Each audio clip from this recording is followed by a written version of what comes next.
Anyway, thank you very much for inviting me. I've never done one of these before, so it's a little bit terrifying. But because I'm a journalist, we're going to do words. We're going to start with words, and then we're going to move on.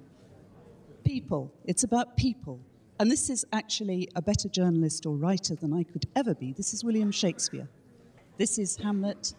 What a piece of work is a man, how noble in reason, how infinite in faculty, in form, in moving, how express and admirable. In action, how like an angel, in apprehension, how like a god. The beauty of the world, the paragon of animals. And that's just men. Then there's girls.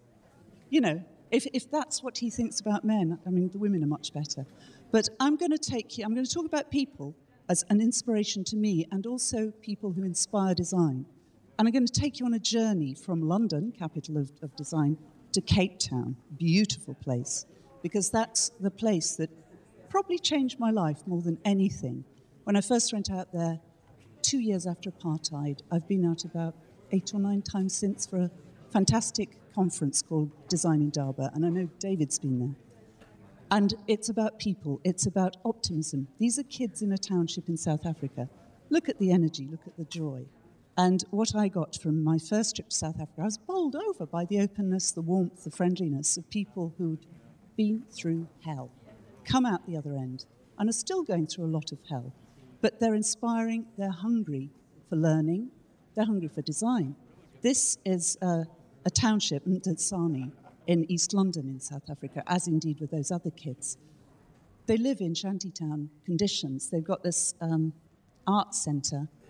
And this boy, shy boy, I was out there with some students from Ravensbourne doing a project in the townships, design students. And he came up and said, "Would you like to see my dove? I've just made this dove." And this is his little dove in clay that he's made here, because they're learning through design to express themselves and through their craft skills. People are also challenging. They challenge. This is actually Steve Biko's house, and that again is in East London. Not our East London, not Shoreditch. And Steve Biko, some of you will know, was the subject of a film called Cry Freedom. He was an activist, a black activist in South Africa, who died in police custody, as a lot of people did. But it's not just people of the struggle who are inspiring. This guy here is not the local gangster in Cape Town. He's Ravi Naidu, who set up Design in Durban. Because when apartheid ended, Ravi, who's Indian, because 40% of the population in South Africa are Indian, he decided that he wanted to help rebuild or build his country through design. So he set up this amazing conference. Anyway, these two are 2 students from Ravensbourne, Maki, who's Japanese, and Max, who's German, who won a competition set up by the Audi Design Foundation to work with the townships in South Africa. There was a third one called Normal, who will be up in a minute. And the idea of the competition was to come up with things that would make life easier for people in the townships. So they came up with their ideas. We took them out to the townships, and they tried their ideas out with the people who were going to be their clients. That's Normal, who is a very, very lucky man, Normal. He's Indian, living in Singapore, studying in Australia, who just happened to be on a placement at Kingston for a month and won this competition. So by a fluke, went out as a British student to South Africa. And those 3 came up with ideas that we took out to the townships. Namal's was something that stops paraffin heaters falling over and setting fire to things.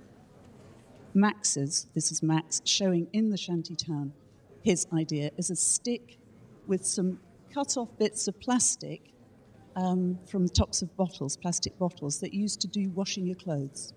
Because people there, a lot of the people doing washing, young kids, because the parents have got AIDS, there's a lot of AIDS, it's a real problem. The men don't do washing.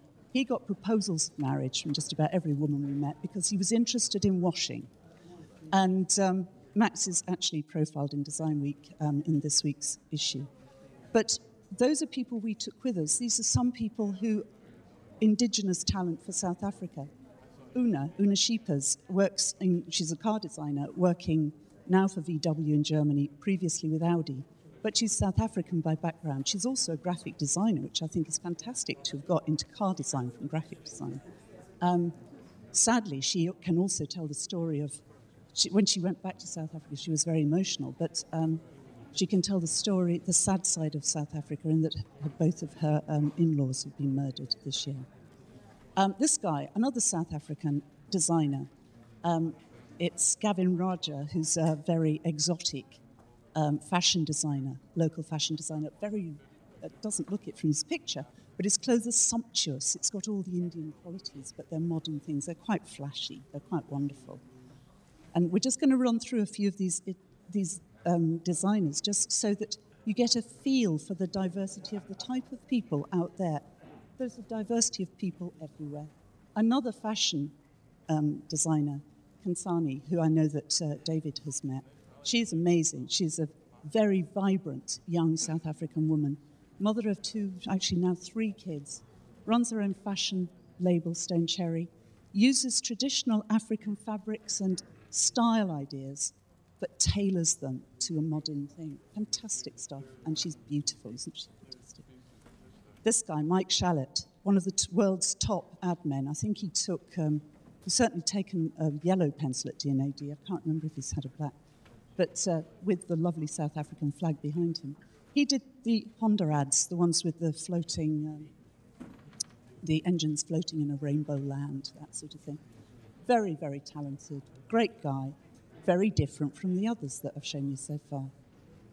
And there's going to be another one in a minute. An architect, Anya van der Merwe, who does big projects, conference centres, whatever, in South Africa. A woman in South Africa, Afrikaans, does a lot of sustainability work, a lot of green buildings, has got the first green accreditation for architecture for one of her latest projects. Very, very different from the next architect that you're going to see, Luanda, whose surname I can't quite pronounce, but he's phenomenal. He's obviously he's a black local architect who spent time on Robben Island in prison, so came through that oppression, went to live in Germany, qualified as an architect, came back and is working in a conventional architect's practice in South Africa, but has worked on this project, which was set up by the guy Ravi, who I showed you first, the gangster guy, which is a 10 by 10 house, which is an improvement on the houses that people are living in the townships. It takes about 2 weeks to build that, and you can build it yourself. It's made of sandbags, and it's well insulated from the heat, which is important.